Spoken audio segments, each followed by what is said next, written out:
Testing, testing.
Good morning and welcome to the Maryland Public Service Commission's administrative meeting for December 14th, 2022. Good morning. Front row, front row. All right, if we could come to order, thank you. I'd like to begin to announce today, this commission has been a leader, the state has been a leader in electric vehicle ownership, EV charging deployment. We're the number one state per capita in the Mid-Atlantic in terms of number of chargers per residence, and we continue to move forward with the cooperation of our utilities who are participating in the pilot program, as well as the private charging developers across the state. I'm happy to announce that earlier this week, the PSC took delivery of its first electric vehicle. Our flagship vehicle is now a General Motors product, the Chevy Bolt, and I'm happy to see that in the garage with a number of other electric vehicles that the state has committed to. Over time, the Commission will continue to build out its fleet of vehicles with electric cars, but it's a testament to the work of the state, the work of our utilities, and our residents in electric vehicle adoption. So if you see our Chevy Bolt on the road, we're trying to get it hopefully wrapped one day with the Maryland flag, but you'll see that on the road soon enough. It is a bittersweet announcement that I share with you the news that our longtime Deputy Executive Secretary, Dave Collins, will be retiring after today. Dave has been with the Commission now for the past dozen years. We were able to lure him to the Commission out of almost 30 years that he spent with Verizon before he retired from there. During his time here, Dave has held the role of both Executive Secretary and the Deputy position, helping Terry Romine and now Andrew Johnston along the way. He's been in charge of our budget, IT, fleet services, building management, human resources, and so many other areas that are important to the well-functioning and operation of this commission. He's touched so many people here, and it was good to see a lot of old friends and colleagues yesterday come back, former employees of the Executive Secretary's office, to celebrate Dave's retirement, as well as a little coffee and donut party that we held for him earlier this morning. He will be truly missed, but I know that he'll be busy in his retirement with his lovely wife Laura, his two children, his grandchildren, spending time both near his home in Bel Air and down by the shore. I'm not sure who's going to hold my hand as we go through the next budget season, but we will miss you, Dave. Thank you very much for your service. I'll turn to my colleagues if they have any remarks. Commissioner Bubar, good morning. Thank you, Chairman Stanek. And Dave, I unfortunately have not had the pleasure of working with you as long as others, so I'm sorry about that, but I knew from the minute I met you, you were just a genuine person. And some of the stories you've shared with me about what you've done in your life to help others and what your children are doing in life to help others just show that you are an amazing individual, not to mention all the contributions. For the 7 years that I was in Montgomery County, I did that job. I did the fleet and the budget and the HR and the procurement. So I know how hard that stuff is, and how much persistence it takes to just navigate through the bureaucracy. So I know you've done such a great job on that. And it's just hard to imagine what the PSC will be without you, but we wish you luck, and thank you for being such a great individual. Commissioner Linton. Thank you, Mr. Chairman. So I've had the opportunity to both work with Dave on the same side of the table and to sit across the table when he was in his days at Verizon, and I was here at the commission. And Dave, you always have been a consummate professional, always a very focused and learned representative not only of your prior companies but even here at the commission. Citizens of Maryland have been greatly benefited from your service, and I'd like to thank you for doing that. I can say also that it was always better to be on the same side of the table as opposed to opposite sides.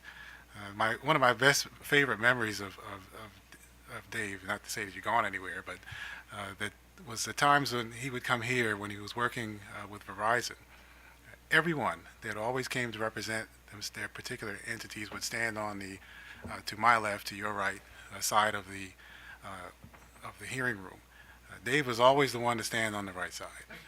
He would always ask his staff to move over and would stand right there and represent his client every single time. And I always got a chuckle out of that because Dave is not going to let anything get in the way of representing his client aggressively.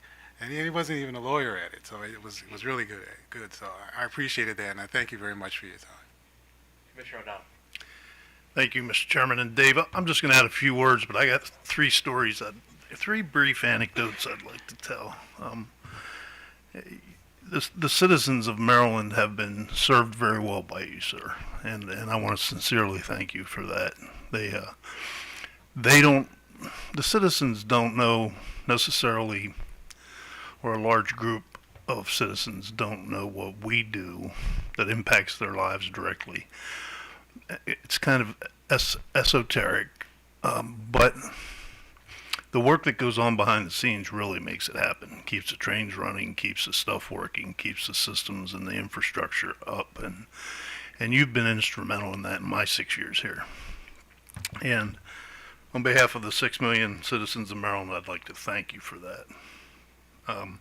Now, my stories.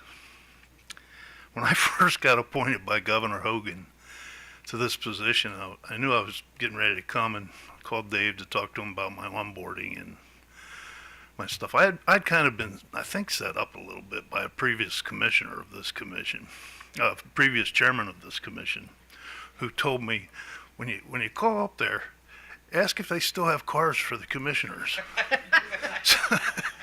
So, okay. I asked Dave, and then he laughed just like that. So, touche. I just thought that was a funny story. They say we're only so many degrees of separation away from somebody we know that's related to somebody we know or related to or cross paths with. I worked with Dave's brother Steve at Calvert Cliffs Nuclear Power Plant for years and years and years, and so when I found that out after I got here, I felt an affinity, because my other coworker, now I had a new coworker, and they were brothers, and so I felt like I knew the family somewhat. And lastly, one day I was at home during COVID, and I was trying to get my computer running, trying to review a document or something. I don't remember the details, and I'm on the phone with Dave, and he's like trying to help me out. And finally, he says to me, "What version of Word do you have?"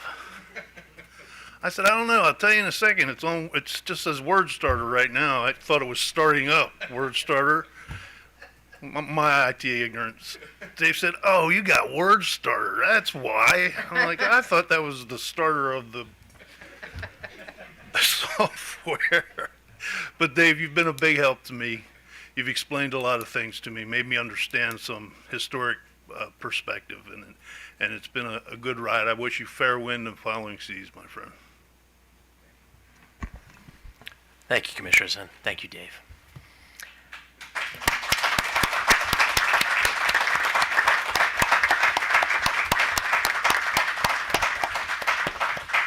Mr. Chair, I'm not going to give a speech. Commissioners, I think you've heard him over the years when I was on the Verizon side, especially sitting at this side of the podium or whatever.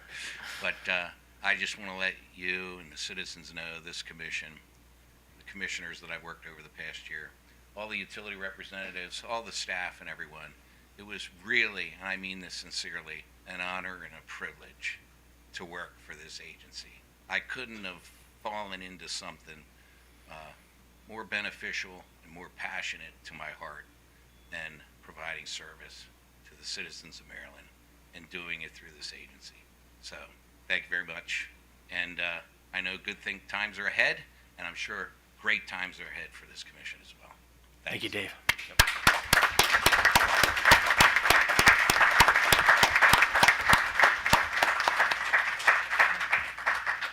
And away he goes.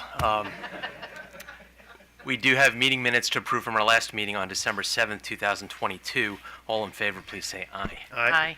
The meeting minutes are approved. Good morning, Mr. Secretary. Good morning, Mr. Chairman. There are 4 items on today's consent agenda. Items 1 and 2 are notices of added trade names from Direct Energy Business LLC and Direct Energy Business Marketing LLC. Item number 3 is a notice from Liberty Mutual of a cancellation of bond for K&K Enterprises of IL Inc., DBA K&K Energy. And item number 4 is a request for certification of a renewable energy facility from Eastern Shore Forest Products, Inc. Thank you. Do commissioners have questions on these 4 consent agenda items? Seeing none, I would move that with respect to item number 1 and item number 2, that we note the trade name. With respect to item number 3, I move that we cancel the company's gas and electric supplier licenses. And with respect to item number 4, that we approve the application and issue a renewable energy facility ID certification number, direct the applicant to establish a REC account within PJM GATS within 30 days of certification, and direct the applicant to notify the commission within 30 days if the information on which the application is based should change. The vote begins with Commissioner Bubar. Aye. Commissioner Linton. Aye. And Commissioner O'Donnell. Aye. I vote aye. The motions are approved. Mr. Chairman, item number 5 on the administrative agenda is a request for a mandatory waiver of a CPCN requirement from Baltimore Gas and Electric Company.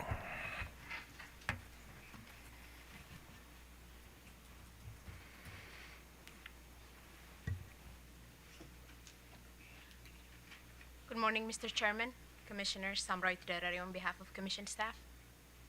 On August 16, 2022, Baltimore Gas and Electric Company, BGE, or the company, filed with the Commission a request for mandatory waiver from the requirement to obtain a Certificate of Public Convenience and Necessity, or CPCN, pursuant to Section 7-207B4 of the Public Utilities Article of the Annotated Code of Maryland, PUA, for work on the existing 115 kV overhead transmission lines located in Baltimore City, Maryland. Section 7-207B4 states that for an existing overhead transmission line designed to carry over 69 kilovolt, the Commission shall waive the requirement to obtain a CPCN if the Commission finds that the construction does not, 1, require the electric company to obtain any new real property or additional rights of way through eminent domain, or 2, require larger or higher structures to accommodate increased voltage or larger conductors. The company asserts that the proposed project satisfies this mandatory waiver requirement because 1, BG will not need any new real property or additional rights of way through eminent domain, and 2, because although BG will install higher structures and larger conductors, the reason for installing higher structures is not to meet the to meet the National Electric Safety Code clearance requirements and not to accommodate larger conductors. According to the company, larger conductors are needed to maintain equivalent dial capacity between the new and existing conductors. BG also asserts that the project will provide operational flexibility and reliability improvements to the BG system. Staff concludes that the statutory requirement for mandatory CPCN waiver under the PUA Section 7-207B41 is not satisfied because the company is proposing larger conductors and higher structures for the project. Staff therefore recommends that the Commission deny the company's request for a mandatory waiver. However, considering the expected reliability benefits of the project, staff also recommends that the Commission grant the company a CPCN waiver for a good cause. Pursuant to Section 7-207B3 and allow the company to construct the proposed project. Thank you, and I'm available for any questions. Thank you, Ms. Derriere. We received a letter from the Power Plant Research Program that supports the staff's position. If they have nothing to add, we will turn to the Baltimore Gas Electric Company.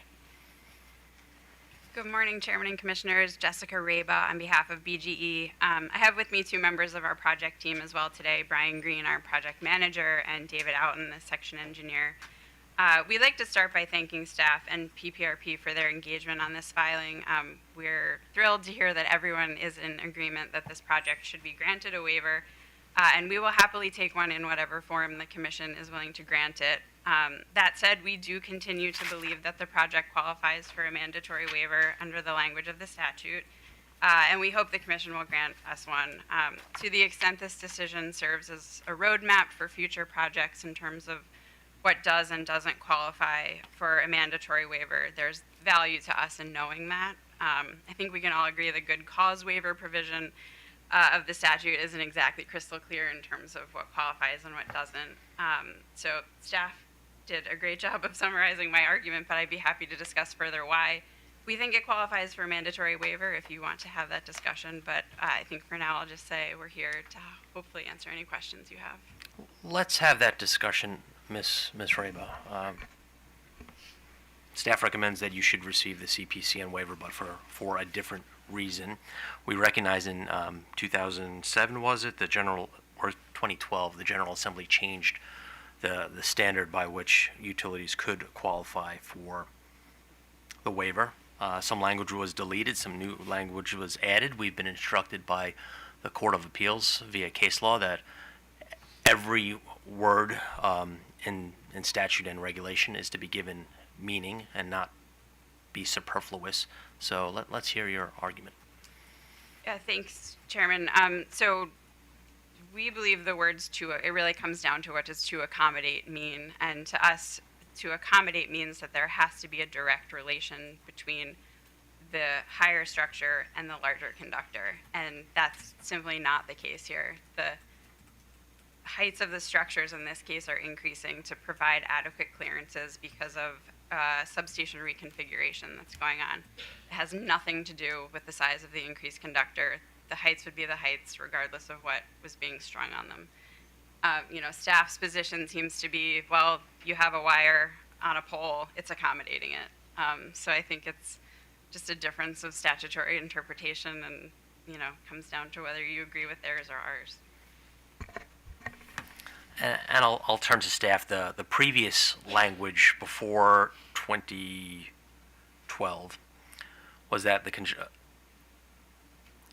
you could not qualify for the mandatory waiver if it involved construction requiring larger or higher structures in conjunction with increased voltage or larger conductors. That in conjunction language was removed, and the words to accommodate were included. So it now reads that the waiver would not qualify for a mandatory waiver if construction requiring larger or higher structures to accommodate increased voltage or larger conductors. So, Ms. Derriere or Mr. Davis, can you see Ms. Reba's position here? Look, just reading the plain language of the words, why she believes that a mandatory waiver is appropriate.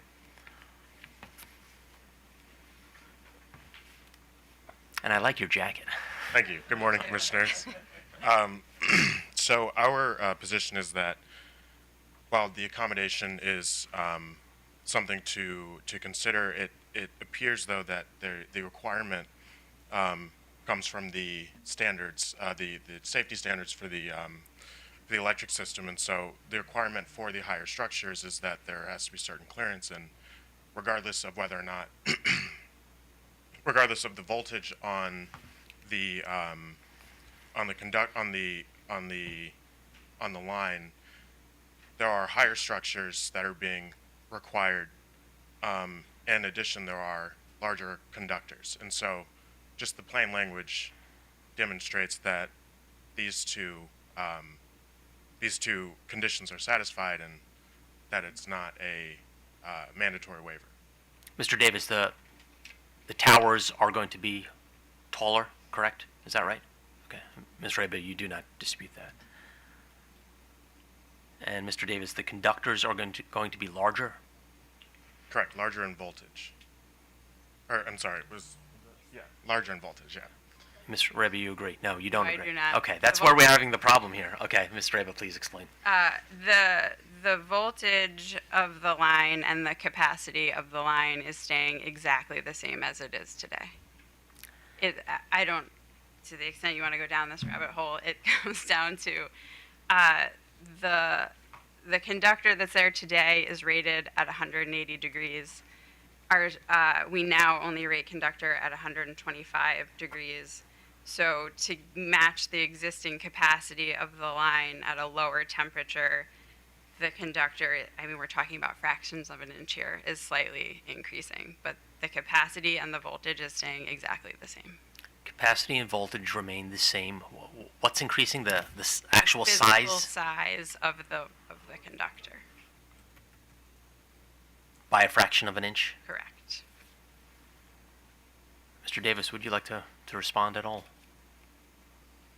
I could. Okay, the voltage and capacity remain the same. The physical size increases slightly. Correct. So that's what we wanted to say. The voltage is not increasing. It's only the conductor size, which would satisfy the requirement in section PUA section 7-207B to B, I guess. So it says require large. So the commission, if I apologize, I read it again. So it says the commission shall waive the requirement to obtain a certificate of public convenience and necessity if the commission finds that the construction does not require larger or higher structures to accommodate increased voltage or larger conductors. So it's Or. Yes. So Ms. Reba, we've established that the voltage remains the same, but the Comar language does say increased voltage, which is not applicable here, or larger conductors, which you concede they're slightly larger in size. Correct. I believe the intent of that may have been getting to capacity, as you kind of alluded to, but I don't dispute that the plain language says larger conductors. But again,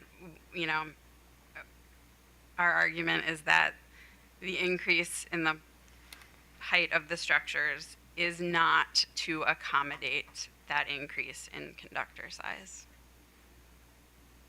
I think you're probably right. Although this revised But this revised language from 10 years ago, and I looked and I didn't find any history here, legislative history, as to determine why the language changed. But it is ambiguous. I'll think about this more as I turn to my colleagues, Commissioner O'Donnell. Thank you, Mr. Chairman. How much higher are these towers? Anybody? I didn't see that in any of the, maybe I missed it. Just curious, how much higher are we talking about?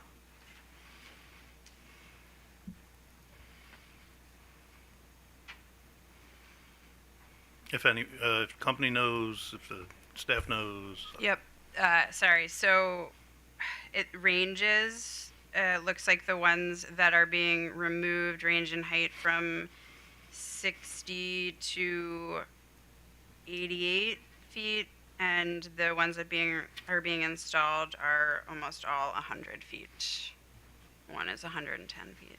Okay, so that's significant to me, notwithstanding the luring discussion I'm hearing about what words mean, and words are important, obviously. Let me turn to staff quickly. So in 2012, the legislature changed the public utility article to its current state in this regard. But didn't the words actually come directly and verbatim from the Comar that this commission passed in 2007 that used those words? Because I think they probably wrongly interpreted at the time that they no longer had the ability to, if they couldn't meet the words that existed in 2007, they could no longer give a good cause waiver.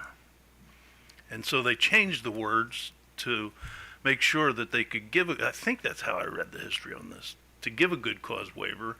And then the legislature came back 5 years later and changed the statute to match verbatim the changes made to Comar. Is that right? I'm not sure how they interpret it, but I will.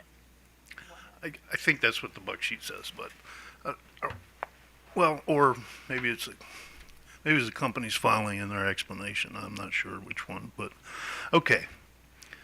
Isn't the real, notwithstanding the black letter of the law, from a common sense standpoint, isn't the real intention the impact on the citizens?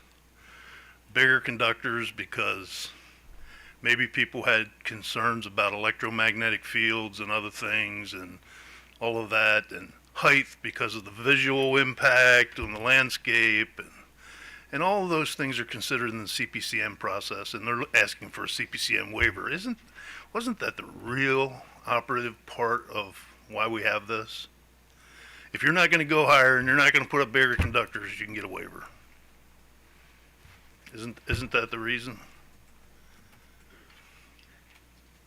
So I believe, yes, that is a reason, but I think that partially what we were looking at in terms of, because of the good cause waiver, there was clearly a requirement put on the company that they had to build these larger structures and use larger conductors, and it's not and if this was built at a different time, then I'm sure they would have used the exact same sizing, but since we have these current standards, then they have to adhere to them. And so we found that that this change in size was necessitated by the standards and not by planning by BGE to expand the capacity on the system, but just to accommodate these new standards. And so that's why we found it was a good cause, but and at the same time that they didn't really satisfy all the requirements of this waiver requirement. I believe last week we looked at a similar issue with the waiver requirement where the company, I believe it was PE, had the exact same size structures, and that was moved forward fairly easily. Okay, thank you. Let me turn to the company. Ms. Reba, I'm going to ask you a question from a layman's point of view, not from a maintaining inviolability of the mandatory waiver provision. But does the company really care, if the commission gives a waiver under mandatory language or good cause language? Do you really care? For this project, no. Okay. Only in terms of setting precedent for future projects. Yeah, I understand that. There is potentially some precedent-setting nature here, but there's an interpretive issue in play here. And I'm not sure we're ready to make that interpretive decision broadly. So I think it only applies in this instance in terms of the good cause waiver that's recommended by staff. Okay, so that will preclude.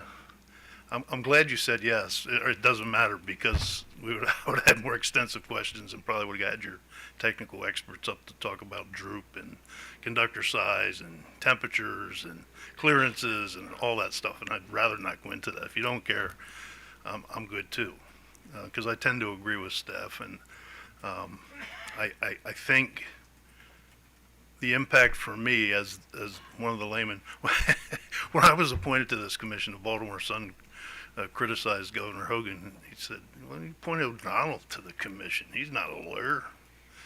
And the governor's response was, that's exactly why I appointed him to the commission, because he's not a lawyer, to bring some other perspective. And I'm trying to do that here. I think the CPCM requirements, by and large, protect the convenience and necessity of the public. And if we're going to waive those, we better know what we're doing, and we better have good cause. And that's my perspective. Notwithstanding, I understand and I respect your interpretation of the law, but I'm going to support staff's position, Mr. Chairman, just so you know. Commissioner Villar? Thank you, Commissioner O'Donnell. That was actually very helpful. Thank you. I had similar questions, but I just have maybe one further question for staff. If you look at the language, and I think you had read this, it says that the commission shall waive the requirement to obtain the CPCN if it requires larger or higher structures to accommodate increased voltage or larger conductors. So we've, I think, determined in the discussion that larger conductors are part of the mix here. So I'm trying to understand, given that it's or and not and, why this language is not more appropriate to grant the waiver. So our reading is that higher structures are required to accommodate these larger conductors, and the accommodation comes through the electric safety standards. And so the requirement that they have to use these higher structures is through the safety standards, and it's the rating of the conductor leads to the higher the higher structures. Okay. Okay. Thank you. Commissioner Linden. Thank you, Mr. Chairman. Good morning, everyone. So I have a couple questions. I'll start with the staff. So I agreed with the staff motion that this particular project didn't satisfy the requirements of the what we've often called the mandatory waiver. But I kind of got twisted up a bit when I heard the staff suggest that it could still be granted for good cause. So I tried to read through everything to make sure I could find what was meeting what I consider to be, or what should be from a statutory perspective, a more difficult exemption. It should be harder to reach good cause, and in fact, it should be rare because we already have an exemption there. So there isn't any reason for the statute to include two. The primary exemption is for the circumstances that the company applied for. So for the staff, just to start off, help me to understand where the justification for good cause exemption exists. So the justification exists in the requirement of the safety standards. And so I believe in one of the data requests they mentioned the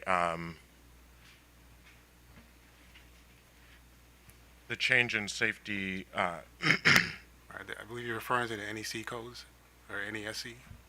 Yes, the NESC standards. And so with the NESC, as it's written currently, the requirement is that if there is, if they're using this conductor size, then the clearance that's required necessitates these structures at 100 feet. And so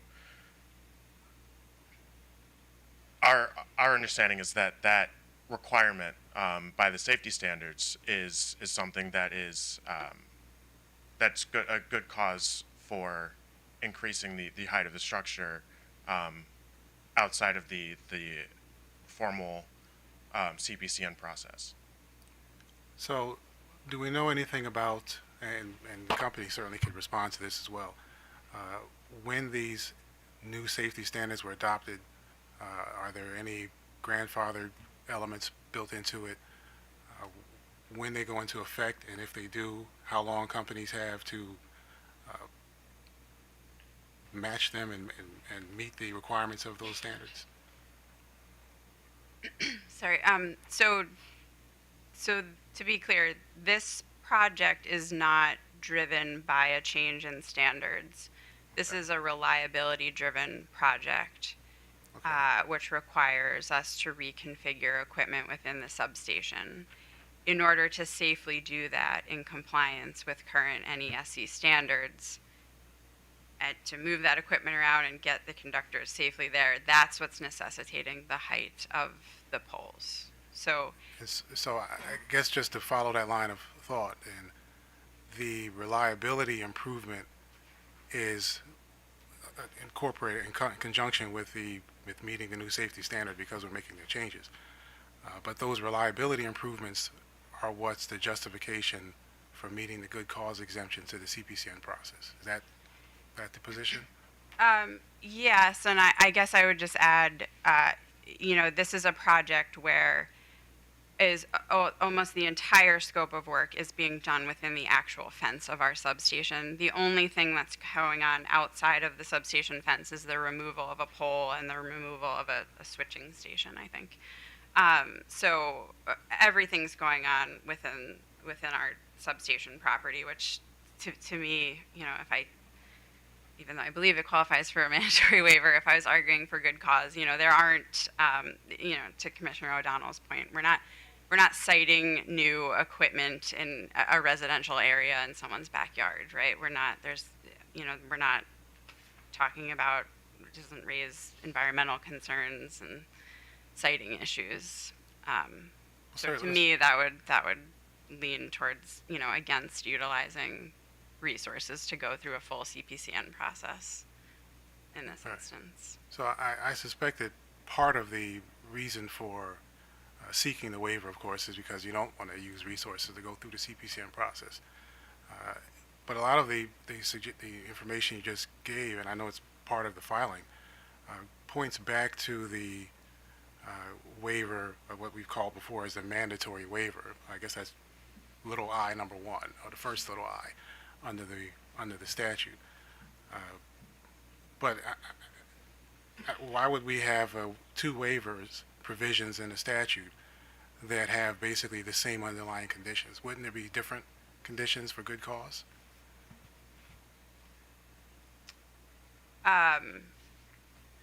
So I guess You were suggesting reliability was one of the reasons for good cause waiver before, improvements to reliability. is the driver for the project. It's the driver for the project. Right. I just wanted to be clear that we weren't asserting that we were out of compliance with any SC standards right now. I just wanted to clarify that point.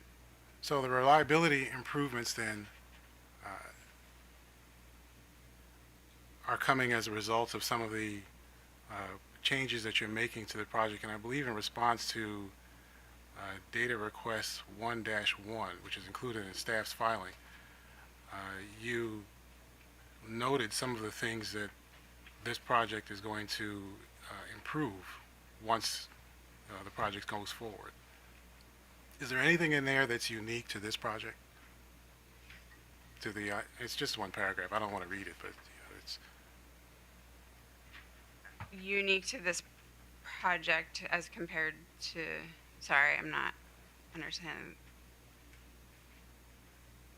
well. It seems like the components that you've proposed here, and you stated they're going to be incorporated into this project. Doesn't seem to be anything that's unique or original here. Like these all seem to be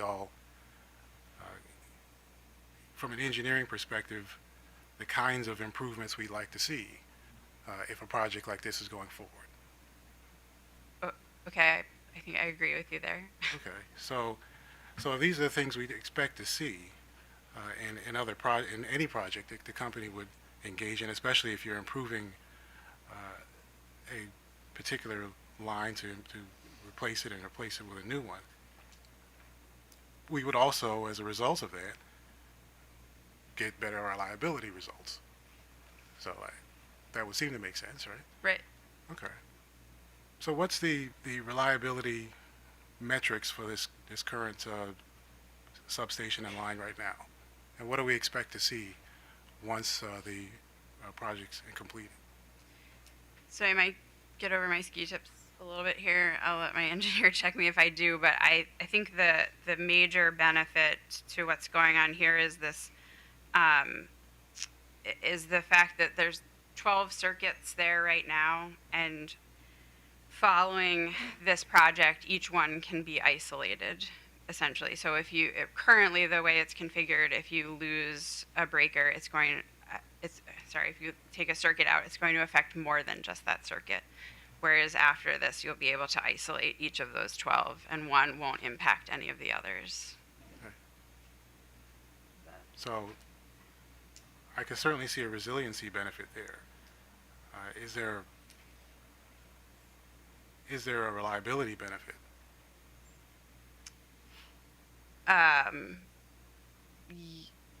Yes, to the extent. Well, let me ask it a different way. Is there a measurable reliability benefit? Something that we could say, as a result of this project going forward, we have improved the project's reliability from where it is now, after we've made these improvements, to where we're going to see it after we've paid the $3 million to get the project completed. In terms of an actual metric, sorry, I do not. I can't answer that question. I don't know. Sorry. All right. I believe the answer is yes, but I can't tell you what that is. Well, if there's a number to it, regardless of the outcome of the project today, I certainly would like to know. Second, just to move on to a second concern that I had, is actually noted in response to the staff's data request number 2-1, Okay. where the staff specifically raised a concern about the the applicability of the quote-unquote mandatory waiver to this project. And then the staff, what I think is a fairly generous suggestion, asks if the company plans to make any changes to the application to the project, including whether it may consider submitting a CPCN exemption request for good cause. And I guess what did concern me a bit is that the company first filed a legal objection to the request, and then at the conclusion of that basically said, no, we're not filing a reconsideration to have it be considered under good cause. So I had a whole lot of questions about this. I mean, this is a holiday time, so I'm not going to get into a lot of them. But I am concerned that the company filed a legal objection as part of a response to a request for a waiver that the company filed. I mean, in this instance, the staff is asking for information and specifically even suggested that this project might not meet the requirements of the waiver. And I can respect that the company would say no. I mean, you have the right to do that. But it seemed as though there was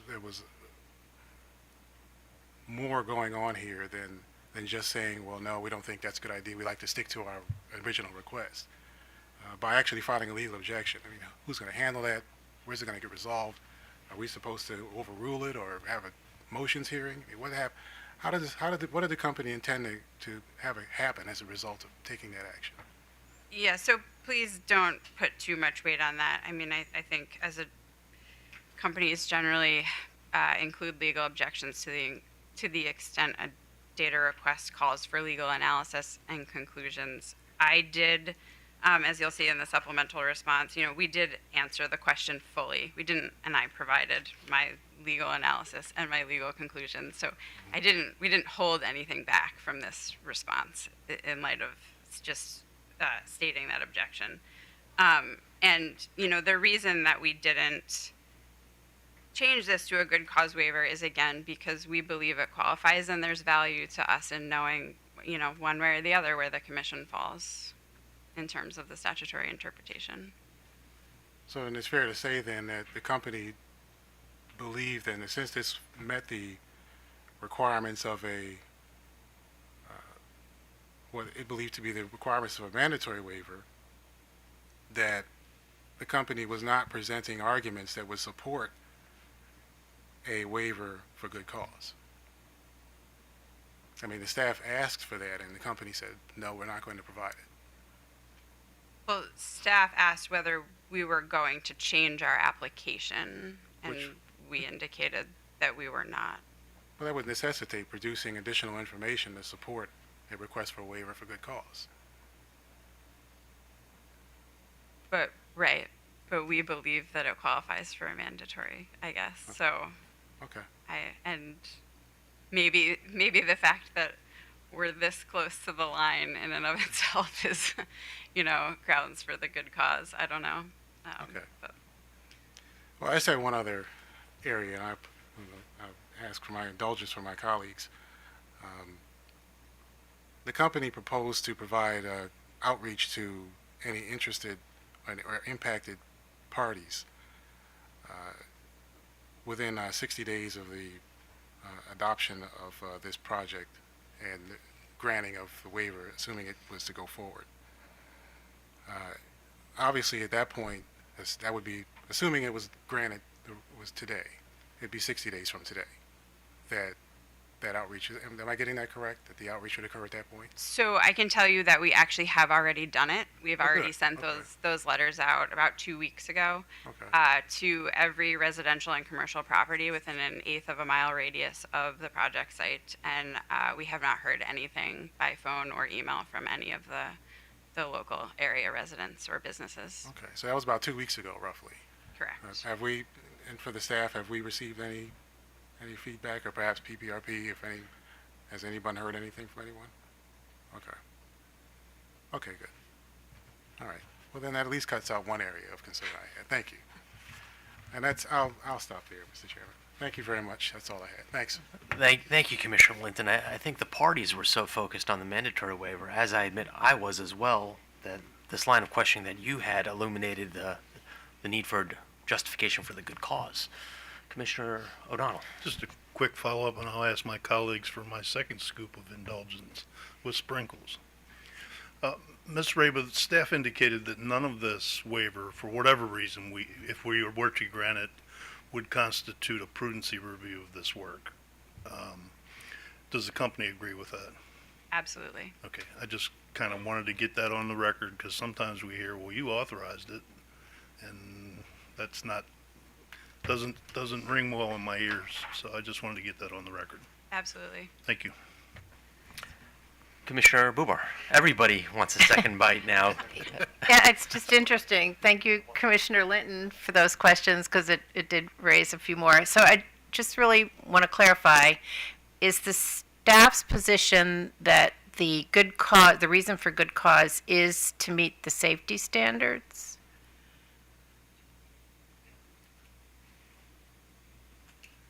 Yes, one of the reasons is the company needs, if they're making any changes to the substation, they would need to comply with new safety standards.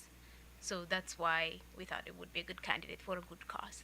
Okay, all right, thank you, that's helpful. Commissioner Linton. Thank you, Mr. Chairman. Actually, my question for the company follows up on that one. How many of your current substations or lines are subject to the NESC, the new change in the NESC, where if you had to make an upgrade or change to it, it would also require, well, let me ask it a different way. Do you have other projects or potential projects that could fit under the same exemption? So there are not any, waiting in the wings right now that will be in for anytime soon. But we certainly could see that happening down the road. A very similar project to this, where we need to reconfigure for reliability reasons, and because of the standards conductors that we're installing now, you would have the same situation, because you're going to need additional clearance due to the reconfiguration, and we're using, different conductors now. Yeah, okay. So there aren't any right now that I can tell you about, but it is quite possible. So it's possible we could see, and certainly the company can request waivers if they like to do so. I mean, that's not. I'm not suggesting that wouldn't be the case, but we could see additional projects similar to this one, either because we're attempting to remain in compliance with the NESC changes, or there's other resiliency improvements the company would like to make. Right. Okay. Thank you. Thank you, Mr. Chairman. Thank you. In a moment, I will be calling a motion to support staff's recommendation. Although, Ms. Raba, you almost had me. The fact is, there's going to be no voltage change. There's going to be no capacity change. We all recognize that the towers will be considerably higher, upwards of possibly 40 feet. However, you conceded the physical size of the conductor would be slightly larger. And no pun intended, if I use the word accommodate, I don't see any accommodation in the Comer language if there is a larger conductor. It doesn't say larger in terms of voltage or size, so it's going to be larger, maybe a fraction of a width of a hair. That said, I still believe that the words "to accommodate" are important and do need to be given meaning. But in this context, with the concession that the conductors would be larger paired with the larger tower heights, I believe staff's proposal to have the commission grant the CPCN for good cause is the proper route. So I would move that we deny Baltimore Gas and Electric Company's request for a mandatory waiver from the requirements to obtain a CPCN under the Public Utilities Article Section 7-207B4 Romanet I, but grant Baltimore Gas and Electric Company permission to perform work on the existing 115 kV overhead transmission line near Erdman Substation in Baltimore City, Maryland, for good cause under Public Utilities Article Section 7-207B3 Little Romanet 2. The vote begins with Commissioner Bubar. Aye. Commissioner Linton. Mr. Chairman, I would vote no. And just very briefly, the reasoning for that is that I don't believe that the record supports, does not have information in it to support a waiver for good cause. I do appreciate the resiliency benefits that this project would provide, and I support those. And in fact, I would like to see it go forward, either under a waiver or no waiver. But I just note that, as I mentioned earlier, that the commission staff specifically requested or encouraged the company to pursue and present evidence supporting a good cause waiver, and the company refused to do so. And despite the reliability benefits we're looking at here, those benefits would have happened on the project regardless of whether or not the waiver was granted or not. I am encouraged to hear that customers were at least given notice prior to the waiver request getting voted on here. And again, I'd like to see the project move forward. And I appreciate the company's concern that the CPCN process it requires additional resources that would be better used elsewhere. But I don't think we have the record. I would prefer, and again, I'm voting no on the motion, so my preference doesn't really matter, but I would prefer that the commission would deny or overrule the company's objection to the staff's request and have them instead present information to support the good cause request so that we can consider that and at least have a record to support the motion. Thank you. Commissioner O'Donnell. Thank you, Mr. Chairman. I vote aye, and I'd like to just make a couple points. All of my questioning boils down to one threshold test to me, and it's not whether or not the company could accept either waiver. The threshold common sense test for me was the increase in height of these towers. 67% increase of one or more towers is not de minimis. It's significant.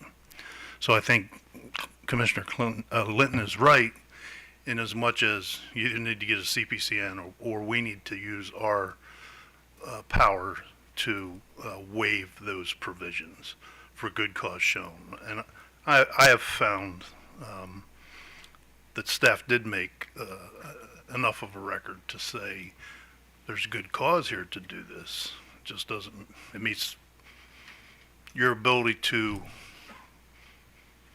discern good cause and use that authority as opposed to doing it under some other language. So I vote aye, Mr. Chairman. Thank you, Commissioner. And I do understand Commissioner Linton's position here.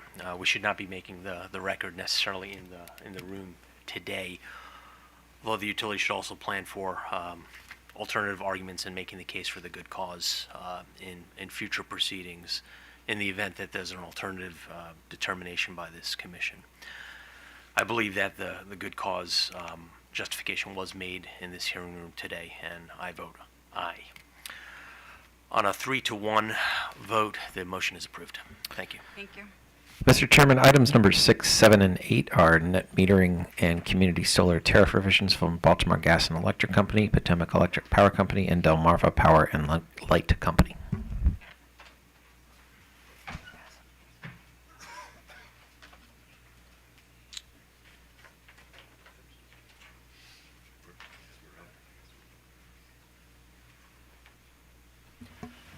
Good morning, Mr. McAuliffe. Folks are departing the room.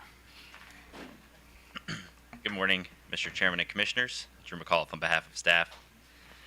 In the 2021 Maryland legislative session, the legislature passed Senate Bill 407, House Bill 569. This bill amended the Public Utility Article, Section 7306D, by increasing the statewide net metering cap from 1,500 megawatts to 3,000 megawatts. In the 2022 Maryland legislative session, the legislature passed Senate Bill 110 and House Bill 440. This bill amended the Public Utility Article Section 7306.2 and increased the maximum size of a community solar energy generating system from 2 megawatts to 5 megawatts.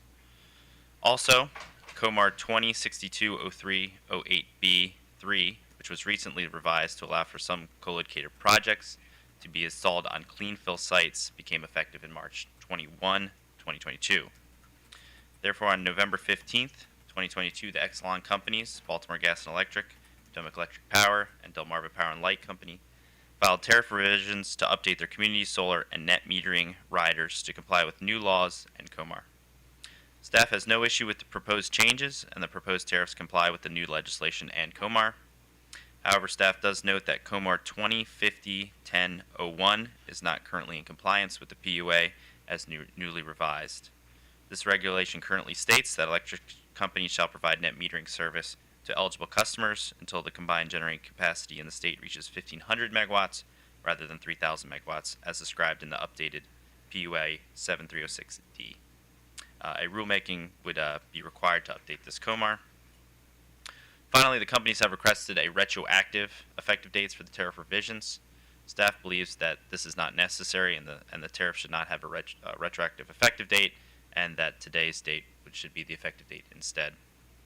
Therefore, staff recommends the Commission accept the proposed tariffs for filing with effective date of December 14th, 2022. Thank you, and I'm available for questions. Thank you, Mr. McAuliffe, and thank you to your team. Does counsel for the Exelon Utilities have anything additional to add? Good morning, Mr. Chairman and Commissioners. Joel Michelle on behalf of BGE. We don't have anything that we oppose with respect to staff's proposal. We just wanted to note, however, that we prefer to have the effective date of the tariff revisions track the effective date of the statute that called for those revisions. Over the passage of time, it becomes difficult to remember what prompted the changes to the tariffs. When we have the effective date coincide with the effective date of the statute, it just helps practically.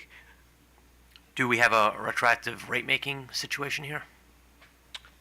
I don't believe we do. Let me turn to staff counsel, Ms. Garofalo. Do we have a situation on our hands? But I don't believe we do. The statute, the change in the statute is something that allows for, deals with a cap on the net metering. That hasn't been gone over. We are asking for you to make it effective today just because this is the first time it's come to us. We don't know why it didn't come earlier, but while it might seem that there's no issue with making it effective today, making it effective October 1 of the 2 years in effect, we think that today would be appropriate. Thank you. Do my colleagues have questions? Seeing none, I would move that with respect to items number 6, 7, and 8, that we accept the tariff revisions for filing with an effective date of December 14th, 2022. The vote begins with Commissioner Bubar. Aye. Commissioner Linton. Aye. And Commissioner O'Donnell. Aye. I vote aye. The motion is approved. Mr. Chairman, item number 9 is an application for authority to issue long-term debt from Delmarva Power and Light Company.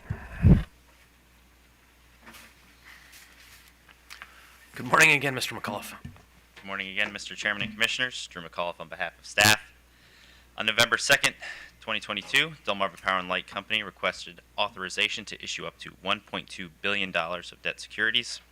The company indicates that the proceeds from the sale of any debt will be used to refund short-term debt, used to fund ongoing capital requirements, and to fund general corporate purposes relating to DPL's utility business, including the refinancing of $612 million of debt maturities.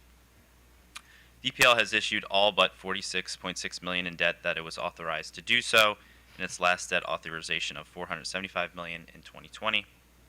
Under PUA 6101A2 and 6102B, a public service company that operates in Maryland may not, without prior commission authorization, issue debt that is payable wholly or partly more than 12 months after the assumption, guarantee, or issuance of any of those items.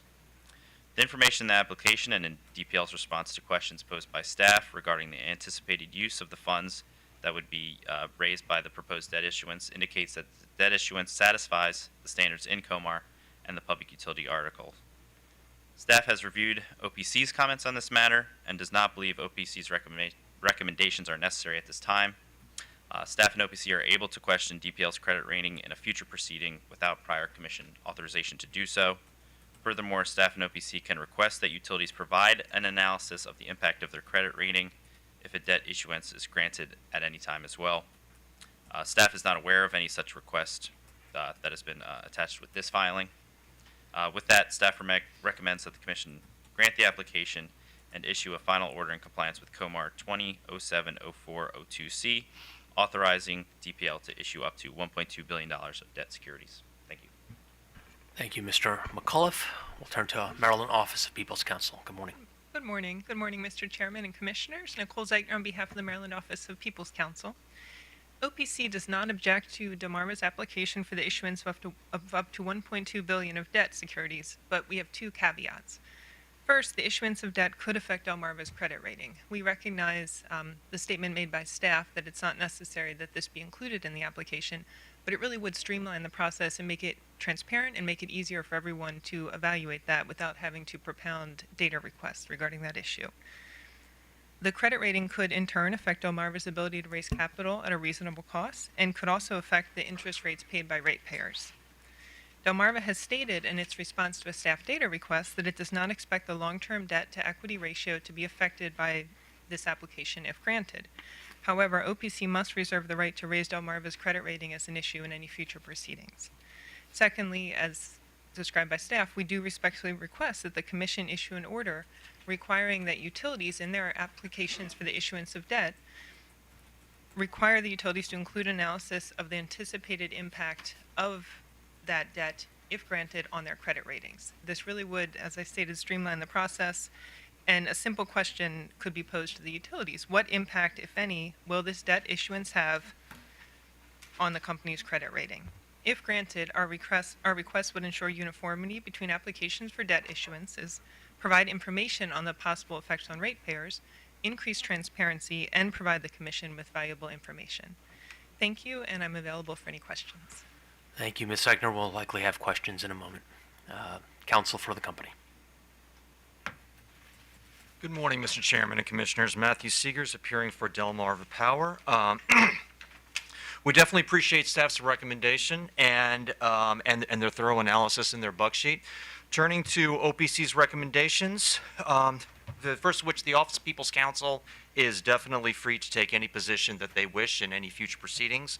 I would note that as part of the merger conditions in the Commission's order that approved the Exelon PHI merger, in the ring fencing provisions, there is a language that says that Delmarva Power and Pepco shall each report to the Commission promptly if it is rated below investment grade by any of the three major credit rating agencies, and Delmarva Power and Pepco shall use reasonable efforts and prudence to preserve an investment grade rating. So that first item is worth noting. Secondly, concerning OPC's proposal, given that this would affect all utilities, we don't believe that it's appropriate to consider this recommendation in the context of this proceeding, given the fact that this proceeding is specific to Delmarva Power.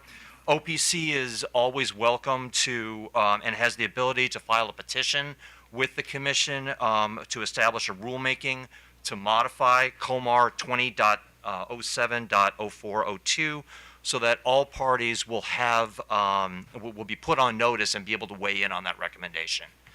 And with that, I also have with me today Ms. Morgan O'Donnell, our Vice President for Regulatory Policy and Strategy, and we're available if you have any questions.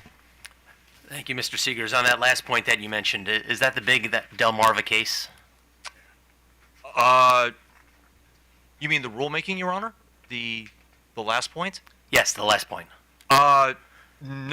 I was referring that if the Office of People's Counsel, if they want to add a new requirement onto applications to issue debt, then they certainly have the ability to ask and petition the Commission to modify the current COMAR rule Exactly. to include that. Isn't that the large Delmarva case that's governed the Commission's operations now for I don't know how many years? Mr. Dean shaking his head. Yes? It's the Court of Appeals case he's referring to. Okay. Are you familiar with that case? I am not, Your Honor. I Okay. apologize. All right. That case governs a lot of what happens at 6 St. Paul. And we are effectively, and I'll ask Ms. Zeichner this, under the Delmarva precedent, and it's ironic that we have a Delmarva case, so I see the confusion, Mr. Seegers. We are unable to take action in a utility-specific order. Do we not have to act in a rulemaking, as Mr. Seegers suggests? And let me ask you first, Ms. Zeichner, are you familiar with the Delmarva case that I'm referencing? I am, and I'm familiar with the rule that he's referencing. I don't know that the commission would necessarily have to initiate a rulemaking for adding this additional requirement. I realize what the statute says, but I do feel that the commission has the authority to possibly take a proactive action on that. But I certainly, if the commission would find that a rulemaking is necessary, then we could go back and discuss doing it through this process. Mr. Wilson, do you have anything to add on this, the Delmarva precedent? Nothing new, Your Honor. I think it would be highly inappropriate and beyond the Commission's powers to impose on other utilities a change which essentially would be a change in the regulations. I tend to agree with you. Ms. Zeichner, you made a number of points. You heard Mr. McAuliffe respond to the first one. OPC doesn't need to reserve the right to look into this issue in a future rate case. OPC can do whatever it likes. With respect to the substantive request of your second item, that I don't believe it's within this commission's authority to grant and to issue an order. There are, I'm looking at one product now, S&P, who looks at debt offerings, debt balances, and in terms of how these debt shelves impact the utilities. And I'm seeing that Delmarva, according to S&P, ranks as very low risk on the scale. Its rating is A- in terms of debt issuer credit rating. And in fact, Delmarva is above average in terms of having a lower risk than the average United States utilities median. So I'm not concerned that if the commission grants this issuance of $1.2 billion in debt securities, we would have any issues here. So I don't have any questions for you. That's more of a statement. I'll turn to my colleagues. Commissioner O'Donnell. Thank you, Mr. Chairman. Mr. Seegers, I got a couple questions for you, if you would. Sure.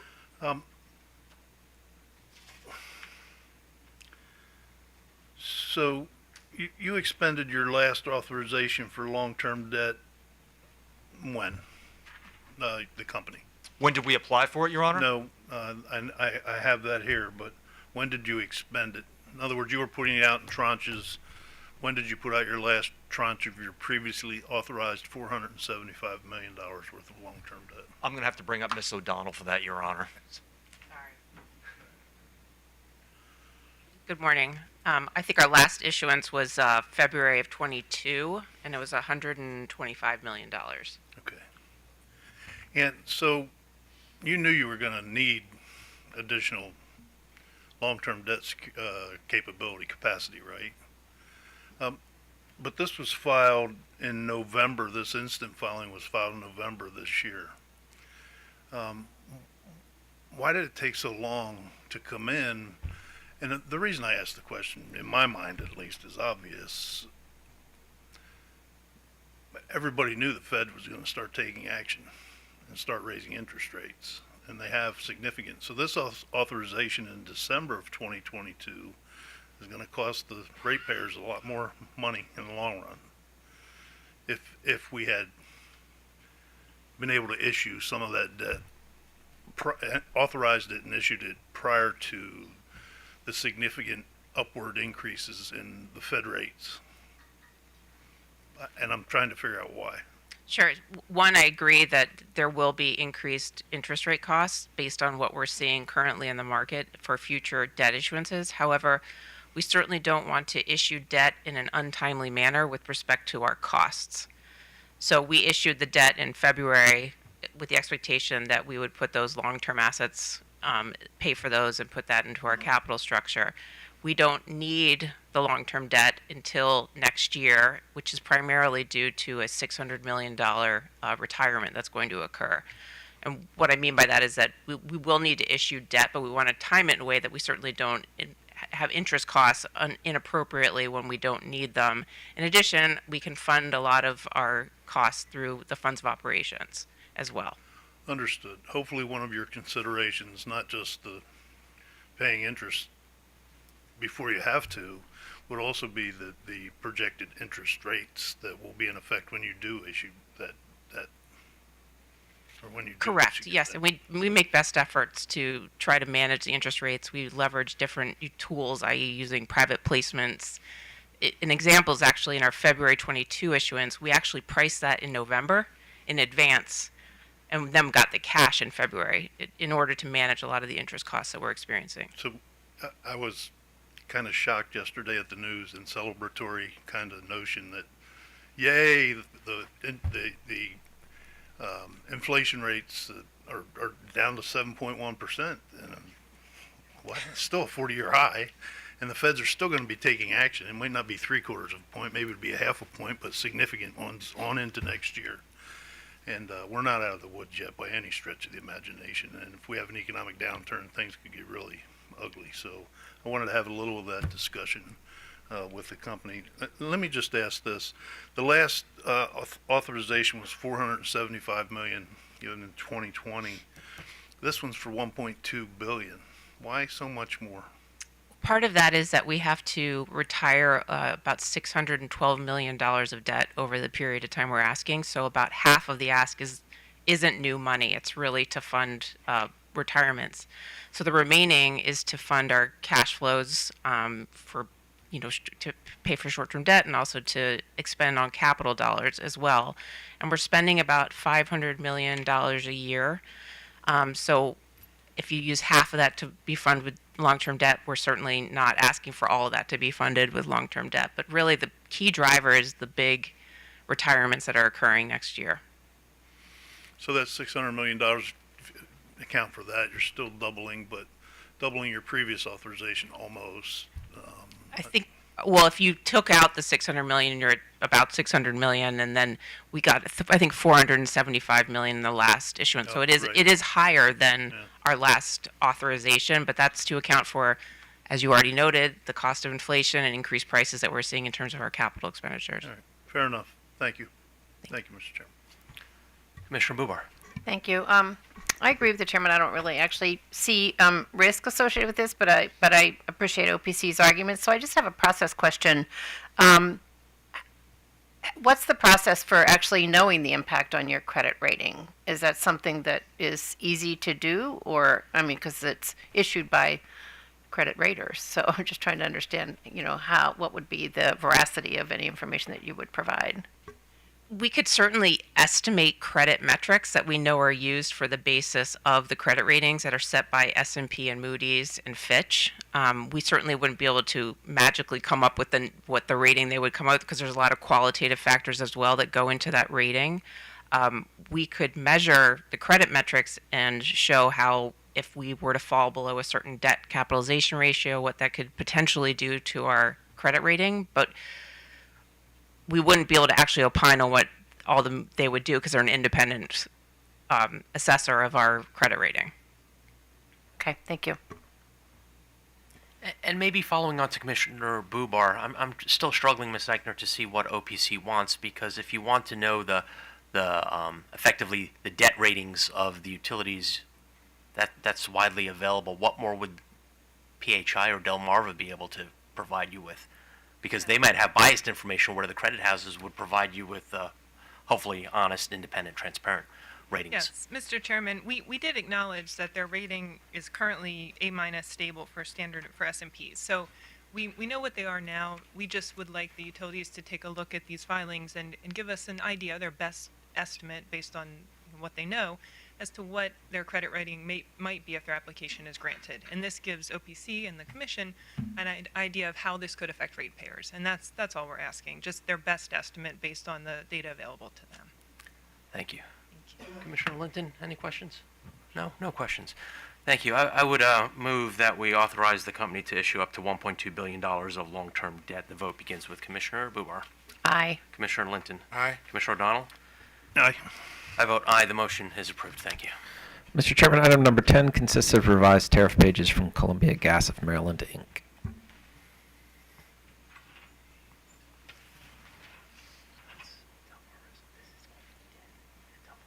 Good morning, Mr. Chairman and Commissioners. Evan Thomas on behalf of staff.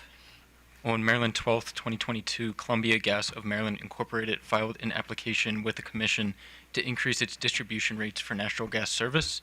On November 3rd, 2022, the Public Utility Law Judge issued a proposed order approving a joint motion for approval of agreement and unanimous stipulation and settlement filed by all parties to settle all issues identified in Case 9680. The proposed order became a final order of the Commission on November 17th, 2022. The order authorized an increase to the company's annual revenue requirement by $4,800,885 and for the company to file revised tariff pages reflecting those appended in the stipulation and settlement agreement as shown in Appendix 1 of the proposed order. Staff has reviewed the company's proposed tariff revisions and finds that they comport with the proposed order and notes that the average residential customer should experience a bill increase of 6% as a result of the new rates. Staff recommends that the Commission accept the tariff pages for filing with an effective date of December 9th, 2022. Thank you, Mr. Thomas. Counsel for the utility. Thank you, Mr. Chairman, and good morning, Mr. Chairman and Commissioners. Carville Collins on behalf of Columbia Gas of Maryland. The company would like to thank staff for its recommendation, and I'm available for any questions that you may have. Thank you. Thank you, Mr. Collins. Do commissioners have questions? Seeing none, I would move that we accept the tariff revisions for filing with an effective date of December 9th, 2022. The vote begins with Commissioner Bubar. Aye. Commissioner Linton. Aye. Commissioner O'Donnell. Aye. I vote aye. The motion is approved. Mr. Chairman, item number 11 consists of revised tariff pages from Sandpiper Energy, Inc. Mr. Thomas again. Good morning, Mr. Chairman and Commissioners. Evan Thomas on behalf of staff. With me is also Mark Riley from the Accounting Investigation Division. And with this filing, Sandpiper Energy, Inc. is proposing its annual update of the company's System Improvement Rate, or SIR, to be effective for the 12-month billing period of December 1st, 2022 through November 30th, 2023. The SIR is a volumetric charge that applies to the company's residential and commercial rate schedules for the purpose of recovering the cost of bare steel replacement in addition to the cost of distribution system and customer conversions from propane to natural gas. There is a surcharge for the system in Ocean City, Maryland, and a separate surcharge for those in not in Ocean City, excuse me. After accounting for the reconciliation of last year's projected cost and actual cost, the company's calculated SIR would increase 0.22%, which is would decrease 0.22%, which is a decrease of 5 cents for the average residential customer's annual bill. For customers within the corporate limits of the town of Ocean City, Maryland, the Ocean City specific SIR would increase 4.24%, which is an increase of $1.03 for the average customer's annual bill. In response to staff questions, the company indicated that the majority of the conversion efforts on the company's current distribution system have been completed for Ocean City, Ocean Pines, and Berlin, but that there are customers in these areas that are requesting to reactivate and convert inactive service, and the company will handle these as they come in. The majority of the company's SIR conversion work during this upcoming period will be focused on completing the main extension necessary to put into action the final conversion for the town of Pocomoke City, Maryland. Staff recommends that the Commission accept the proposed tariff pages for filing for the effective 12-month billing period of December 1st, 2022 through November 30th, 2023. Thank you, Mr. Thomas, and your team. Counsel for Sandpiper. Good morning, Mr. Chairman. Commissioners, Brian Quinn on behalf of Sandpiper Energy. Thank you, staff, for that excellent buck sheet. We obviously agree with it, and we're here to answer any questions. Appreciate it.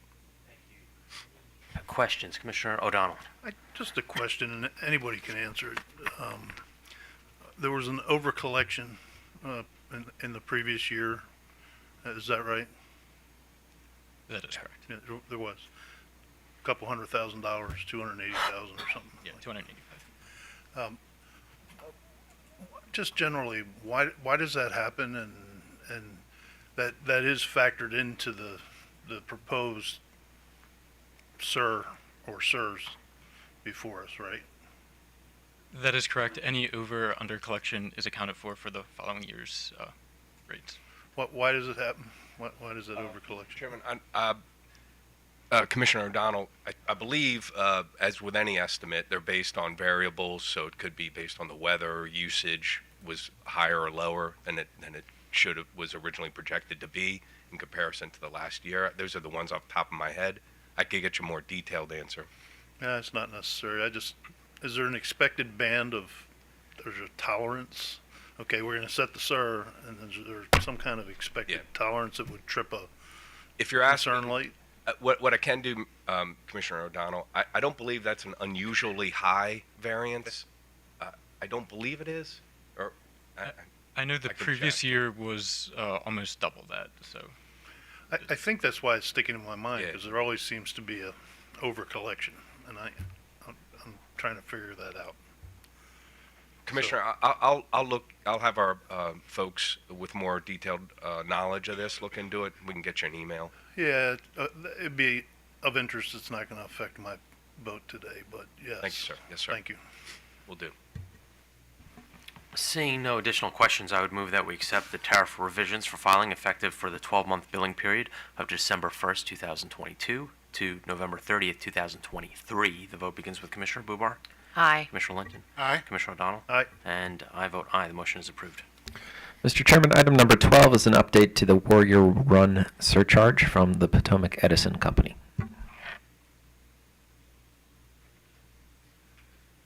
Good morning, Mr. Chairman and Commissioners. Charles Herbert on behalf of staff. The Potomac Edison Company proposed to update their tariffs to reflect the proposed surcharge project for a period of January 2023 to December 2023. In case number 8797, the Commission approved a settlement agreement that authorized implementation of the Warrior Run surcharge. The surcharge is designed to cover the contract payments less the revenues from the sale of power. There is currently no surcharge, as PE elected to allow the accumulation of a $32 million surplus between August and December of 2022, which allows for a lower surcharge in 2023 to mitigate the over-recovery balance of 2022. The new charge will be increased to 0.132 cents for 2023. Staff reviewed the documents that PE submitted developing the rate, and staff believes the components have been calculated in accordance with the settlement agreement. Therefore, staff recommends the Commission accept the revised tariff for filing with an effective date of January 1st, 2023. Thank you, Mr. Herbert. Thank you for that buck sheet as well. Counsel for the utility. Good morning. Good morning, Mr. Chairman, Commissioners. Jeffrey Trout for Potomac Edison. We agree with staff's analysis and recommendation. We're here to answer your questions. The answer to the first question is just over 7 years. The question is as perennial as the grass, Mr. Trout, and I appreciate your answer. Just over 7.5 years. No, just over 7 years. Just over it's 7. 7 years and 2 months. Okay, fair enough. Thank you. The end is in sight. Any additional questions? Thank you, Mr. Trout. I move that we accept the tariff revisions for filing with an effective date of January 1st, 2023. The vote begins with Commissioner Bubar. Aye. Commissioner Linton. Aye. Commissioner O'Donnell. Aye. I vote aye. The motion is approved. We have nothing else on today's administrative meeting. Have a great day.